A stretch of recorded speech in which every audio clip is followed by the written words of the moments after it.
பாம்பு ரூபத்துல இருக்கிற சிவனை பத்தி தான் இன்னைக்கு நாம பார்க்க போறோம். பாம்பு, சிவன் இந்த ரெண்டு பேருக்குமே நெருங்கிய தொடர்பு இருக்கு. சிவபெருமான் அவரோட கழுத்திலேயே பாம்பை எப்பவுமே வச்சிருப்பாரு. சிவபெருமான் கழுத்துல பாம்பு எதுக்காக இருக்கு அப்படிங்கறத இன்னொரு வீடியோவுல விலாவரியா பேசலாம். இன்னைக்கு திருநெல்வேலிக்கு பக்கத்துல இருக்கிற வெள்ளாக்குளம் அப்படிங்கிற கிராமத்துல இருக்க சதாசிவம் அவரோட சிவன் கோவில் இத பத்தி தான் இப்ப நாம பார்க்க போறோம்.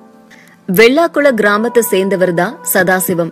சின்ன வயசுல இருந்தே ஆன்மீகத்துல ஈடுபட்ட இவரு சிவபெருமான் மேல மிகுந்த பக்தியோட இருந்தாரு. அந்த பக்தி நாளடைவுல வீட்டுக்குள்ள அவர் ஒருவர் அப்படிங்கிற மாதிரியே பழக ஆரம்பிச்சிருக்காரு. அதன் பிறகு ஒரு நாள் சதுரகிரி மலைக்கு போயிட்டு வந்திருக்காரு. போன சதாசிவத்துக்கு அந்த இடத்துல வித்தியாசமான ஒரு உணர்வு தோன்றி இருக்கு. அங்க இருந்து வித்தியாசமான வடிவத்துல இருந்த சிவபெருமான தரிசிச்சுட்டு வந்த அவரு அன்னையில இருந்து கோவில்களுக்கு போற பழக்கத்தையே நிறுத்திட்டாராம். சின்ன வயசுல இருந்து தீராத சிவன் பக்தனா இருந்த சதாசிவம் திடீர்னு கோவிலுக்கு போறத நிறுத்தினது எல்லாருக்குமே ஆச்சரியத்தை ஏற்படுத்துச்சு. அதுவும் சிவபெருமான பாத்துட்டு வந்ததுக்கு பிறகு இந்த மாதிரி ஒரு முடிவு எடுத்தது எல்லாரையுமே ஆச்சரியப்படுத்துச்சு. ஆனாலும் சதாசிவம் என்ன பண்ணாருன்னா, தன்னோட வீட்டு வாசல்லையே களிமண்ணால செய்யப்பட்ட லிங்க உருவாக்கினாரு.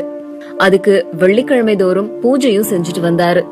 அதுக்கப்புறம் தான் ஒரு அதிசயம் நிகழ்ந்தது. சிவபெருமானோட கழுத்துல எப்பவுமே இருக்கிற பாம்பானது வெள்ளிக்கிழமை தோறும் அவருக்கு பூஜை செய்யற நேரத்துல மட்டும் அந்த பூஜையில வந்து கலந்துக்குமா. இது ஒரு நாள் 2 நாள் இல்லாம தொடர்ந்து 10 ஆண்டுகளுக்கு கண்டினியூ ஆயிருக்கு. 10 ஆண்டுகளா வெள்ளிக்கிழமை அன்னைக்கு சிவபெருமானுக்கு சதாசிவம் பூஜை செய்யும் போது அந்த பாம்பும் பூஜையில வந்து கலந்துக்குமா. பூஜை நேரம் தவிர்த்து வெள்ளிக்கிழமை தவிர்த்து வேற எந்த நேரத்திலயோ அந்த பாம்பை எங்கேயுமே பார்க்க முடியாதாம். ஊர் மக்கள் ஆரம்பத்துல இந்த பாம்பை பார்த்து பயந்தாலும் நாளடைவுல பாம்பு மேல இருந்த பயமும் போயிடுச்சு. எல்லாருக்குமே பக்தியே உருவாயிடுச்சு. அந்த சிவபெருமானே பாம்பு உருவுல அவரோட பூஜையில வந்து கலந்துகிட்டதாதான் எல்லாருமே நினைக்கிறாங்க. இன்னும் இந்த மாதிரி பல சுவாரஸ்யமான தகவல்களுக்கு ரகசிய உண்மைகள் சேனலை சப்ஸ்கிரைப் பண்ணுங்க.